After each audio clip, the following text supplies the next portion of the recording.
In the most gracious speech, Her Majesty said, "My government will uphold human rights and democracy across the world." I will address that in the context of Israel and Palestine, an issue upon which I resigned from Cabinet nearly 7 years ago. I saw then at the heart of government what we see now, our government simply failing to implement its own stated policy. My Lords, we have a policy. We have a policy of a two-state solution, but we do not recognise Palestine as a state. Ministers refuse to even use its name. We have a policy of a peace process, but we have no appetite to initiate or prioritise one. We have a policy that settlement building is illegal and contrary to international law, yet there is no consequence where every year more and more settlers, supported by the Israeli government and diaspora groups, occupy more land in Palestine. We do nothing to deter Israel from expanding settlements, forced evictions and home demolitions. This is ethnic cleansing and is denying the reality of the state of Palestine to even exist. Our policy is that East Jerusalem is an integral part of a future Palestinian state, and yet we do nothing as extremists barge into homes terrorising Palestinian families who've lived there for generations.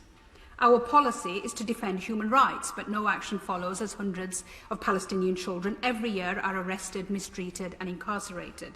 Our policy is supporting international accountability and funding the International Criminal Court, but we oppose the ICC's investigation into war crimes in Palestine. Each time, my Lords, we fail to implement our own policy, we send out the message to an ever-extremist right-wing Israeli government that there will be no cost or consequences for its treatment of the Palestinians. This total impunity is feeding Israel's prolific rise in far-right extremism, leaving a society fighting for its very soul. My Lords, often when we look at periods in history that were so overwhelmingly unjust, so clearly unfair, and where in retrospect we see appalling human rights abuses and cruelty, the way we rationalise the lack of action at the time is by saying we would have done more if only we knew then what we know now. So I want to put on record what we know now, so that there can be no doubt in future generations that we knew.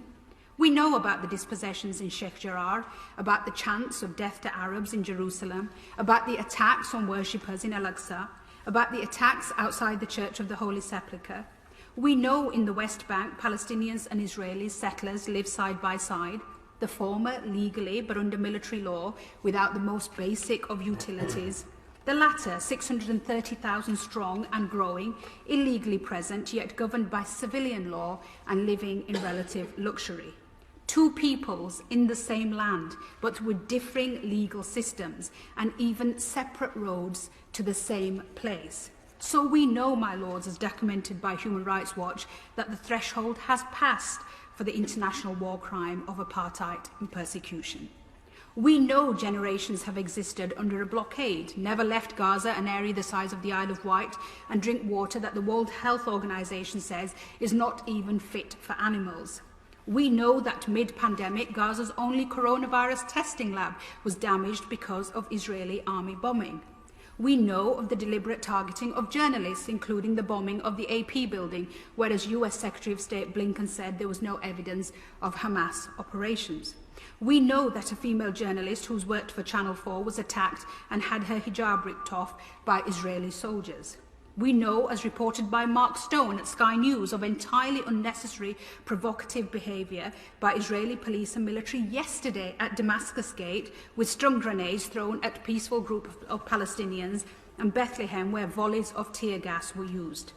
We know from Amnesty International of the rising death toll in Gaza, entire families wiped out in attacks that will be tried as war crimes. We know from the UN the mounting destruction by Israeli strikes on homes, hospitals, libraries and charities. And we know about the incitement of hatred on official Israeli government platforms only this week on Twitter, posting verses from the Quran over a photo of bombs dropping on Gaza in an offensive attempt to argue that Palestinian destruction was ordained in Islam. And we know over the past week Israeli soldiers have shot dead 3 more Palestinian children in the West Bank. And we know, my Lords, that there will be zero accountability for this appalling violence. And our silence in the face of this makes our position, as I said when I resigned in 2014, morally indefensible. So I ask the government to acknowledge that you know, we all know, And in conclusion, I urge the government to stop responding to narrow political interests and listen to the Israelis and Palestinians who stand together to call for an end to occupation, to Israeli Jewish human rights organisations such as B'Tselem, and to the ex-Israeli soldiers of Breaking the Silence who, in the face of horrendous abuse, continue to speak the truth and point out how there is no military solution. I urge noble lords across the House to win the BAFTA-winning film The Present by Farah Nablusi, which in 20 minutes of heartbreaking storytelling lays bare the daily aggression of occupation and checkpoints. And I ask my noble friends, what can they say today from that dispatch box to Palestinians who want occupation to end? How do we ensure that our policy of the two-state solution is not a simple fig leaf policy to hide inaction, but a reality for the people of Israel and Palestine?